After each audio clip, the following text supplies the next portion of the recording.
Good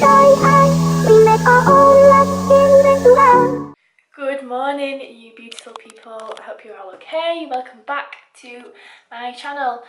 Today I want to talk about my new morning routine, our morning and evening routines really, and just things that I'm starting to try and implement more in order to increase my productivity through the day. So one thing that I've started doing quite recently, and it's actually after watching one of Zanna Van Dijk's videos, is about being more mindful. Now, when I went on holiday in June, I don't know if you will have seen on my Instagram stories, if you do follow me, I talked about a book called The Power of Now, and I'm still currently reading that book. It's quite a long one and it is quite difficult to get into because it's spiritually based.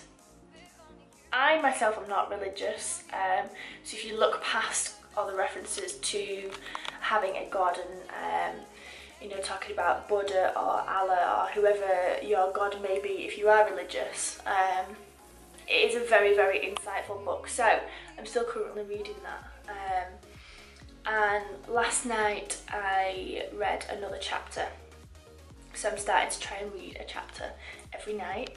And it just kind of switches me off because my sleep, I'm kind of going from a tangent, but I guess the most important thing to say is that my sleep hasn't been great recently. I don't know if that's because of the light mornings. We have Velux windows in our bedroom. We don't currently have blinds on them.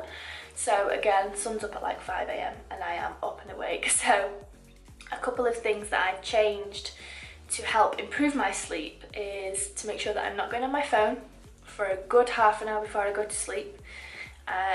If I do have to go on my phone, you know, just to set the alarm or whatever, I make sure that I put the blue light filter on, and then I switch everything off, including the vibrate, so even if it does go off during the night, it's not going to wake me up. And then I read, and I read a good book as opposed to, you know, like flicking through your phone, because again, talking about that light filter, you want your brain to be able to switch off. So I've started reading a chapter of my book every single night, and that is really just helping me to think calmly, because it's mindful. It's also putting me in that you know, like chilled state, and it actually makes my eyes quite tired as well. So that is one thing that I've been doing. I'm also making sure on an evening that I'm not having caffeine. So the last bit of caffeine that I would usually have is before training. Training is a little bit later, but I think my tolerance at the moment to caffeine is quite high, so it's not really that bad. So I'm having a Nocco before training, which is usually at like 5 o'clock. So then by the time I go to bed at say like 10, half 10, it's had a chance to get out of my system. So no caffeine later on. And I'm also, what I started doing a couple of days ago is writing out my to-do list, or like a productivity list for the next day, so that when you're asleep, because I don't know about you guys, but when I'm asleep, if I have things on my mind, they just kind of go over and over and over and over, and I have to write lists, or I have to just get them down on paper, so that I can sleep, so that you're not, you know, like you're not worrying that you're going to forget something. So before that half an hour window when I don't use my phone, I do write a list, and this is a top tip that I would give you guys. It's something, like I said, from watching Zanna's video that I've taken on board, and it's writing out, like I say, your to-do list or as a daily schedule. So everything that you need to do the next day, write it down, but actually break it up into time slots as well. So for instance, my schedule this morning, my alarm went off at 5:30, and I've actually written wake up / have coffee, you know, do what you need to do. Sorry, my arm's aching, I'm like, woo.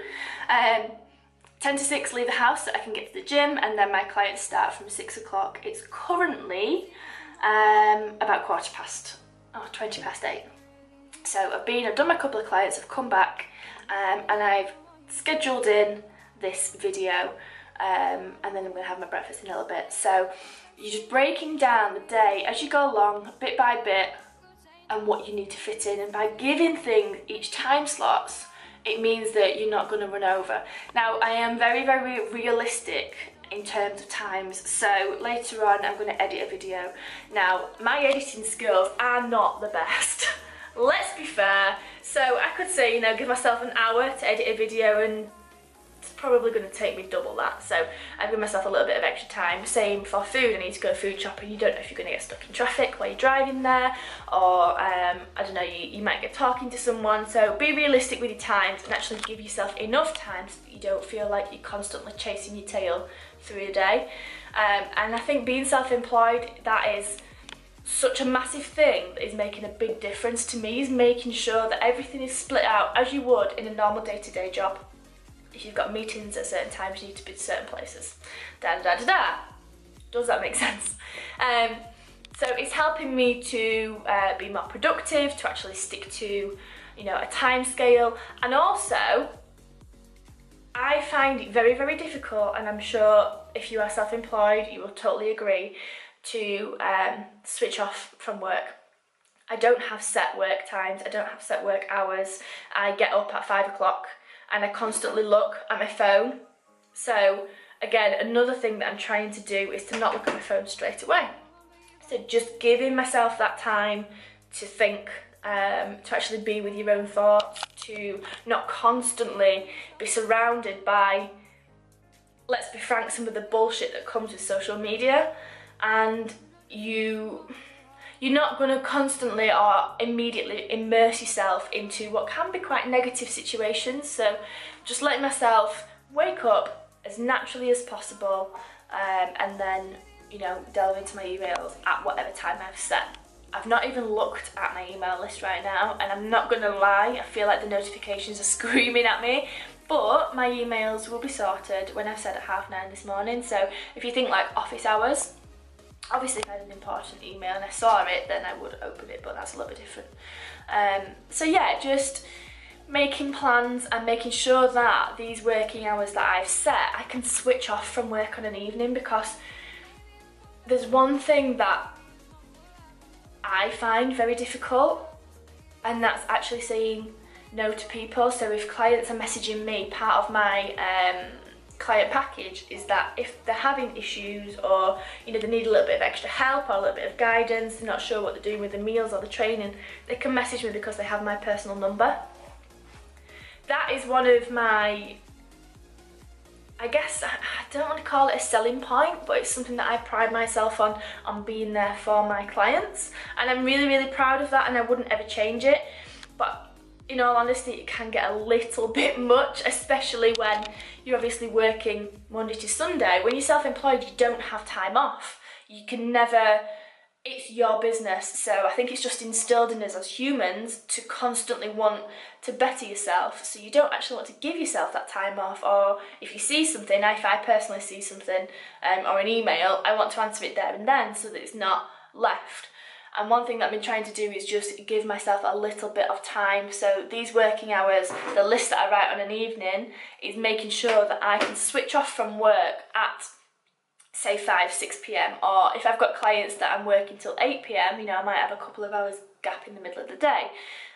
Giving myself time to actually train, and giving myself time to spend with Paul and with my family, and just making sure that I've got that good work-life balance, and not immersing myself completely to the point where, you know, everything's, I'm in way over my head, get your words out, Gemma, to the point where I'm in way over my head and I feel like I'm drowned in, and I've got a million and one things to do and no specific order in what they need to do. So prioritising things throughout the day is definitely being a useful thing to do.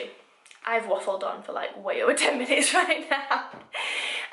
So I hope that these little productivity points, I guess, are, you know, going to be useful. If you are new to the channel, hello. Please make sure you do subscribe so that you can keep up to date with all my videos, and give this video a big thumbs up. But I will see you in the next video.